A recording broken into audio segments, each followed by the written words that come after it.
Bienvenue sur Info Live TV, nous sommes le mercredi 9 janvier 2008, merci de nous retrouver pour un flash d'information. Un bouclage général de la Judée-Samarie a été imposé à partir de minuit, dans la nuit de mardi à mercredi, et restera en vigueur jusqu'à la fin de la visite du président américain George Bush en Israël. Les services de sécurité israéliens ont affirmé ne pas avoir reçu de menaces particulières d'attentats terroristes contre le président américain, mais que ce bouclage faisait partie d'une série de mesures de précaution afin de protéger efficacement le président lors de sa visite. Monsieur George Bush atterrira en Israël ce midi avant de se rendre à Jérusalem en hélicoptère. Le président américain George Bush a appelé lundi Israéliens et Palestiniens à s'accorder et à clairement définir ensemble les grandes lignes d'un futur État palestinien. La déclaration du président Bush intervient quelques heures après la rencontre entre Ehud Olmert et Mahmoud Abbas hier à Jérusalem. Au cours de leur rencontre, les deux dirigeants se sont notamment accordés sur la nécessité de traiter les principaux sujets du conflit et en ont instruit leurs négociateurs respectifs. L'État d'Israël a officiellement formulé hier une plainte auprès du Conseil général de sécurité des Nations Unies après le tir de 2 roquettes Katyusha en provenance du Liban qui se sont abattues hier matin sur la ville de Shlomi dans le nord d'Israël. Israël a en effet indiqué que cette attaque constituait une violation flagrante de la résolution 1701 et a demandé à la FINUL, la force des Nations Unies présente au Sud-Liban, d'agir contre le trafic d'armes vers le Hezbollah.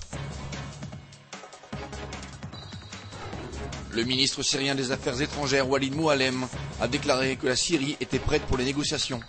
M. Moualem a de plus affirmé que la Syrie n'envisageait pas de solution militaire aux tensions existantes depuis longtemps entre la Syrie et Israël. Cependant, si le ministre syrien a rappelé l'opposition de la Syrie à la feuille de route, il a néanmoins affirmé soutenir l'initiative de paix arabe. M. Moualem a finalement réfuté l'existence d'un axe Damas-Téhéran. Au moment où l'actuel président américain se rend en Israël, la course à la Maison Blanche pour les élections de la fin de l'année 2008 réserve de nouvelles surprises. Chez les candidats démocrates, Hillary Clinton a battu hier, contre toute attente, le candidat Barack Obama lors des élections dans l'État du New Hampshire. John McCain a de son côté gagné les élections primaires républicaines dans ce même État. La joueuse de tennis israélienne Shahar Peer a vu son rêve de participer au tournoi de l'Open d'Australie se terminer prématurément hier, après sa défaite contre la numéro 2 mondiale Svetlana Kuznetsova à Sydney.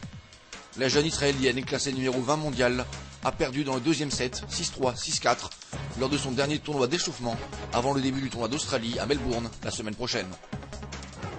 Votre programme sur Info Live TV, c'est aussi un reportage sur les 2 roquettes Katyusha tombées sur le nord d'Israël ce matin.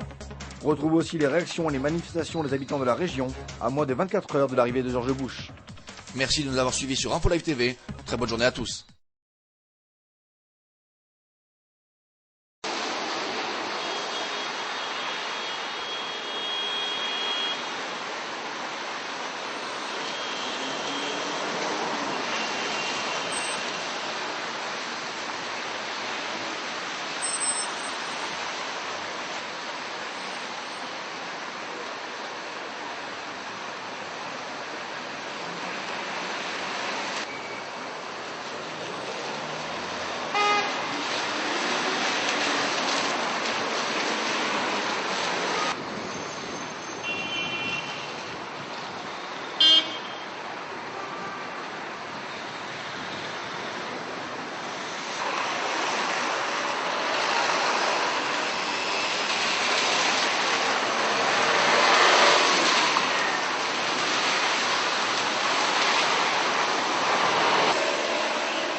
Découvrez en avant-première le nouveau service d'InfoLive TV.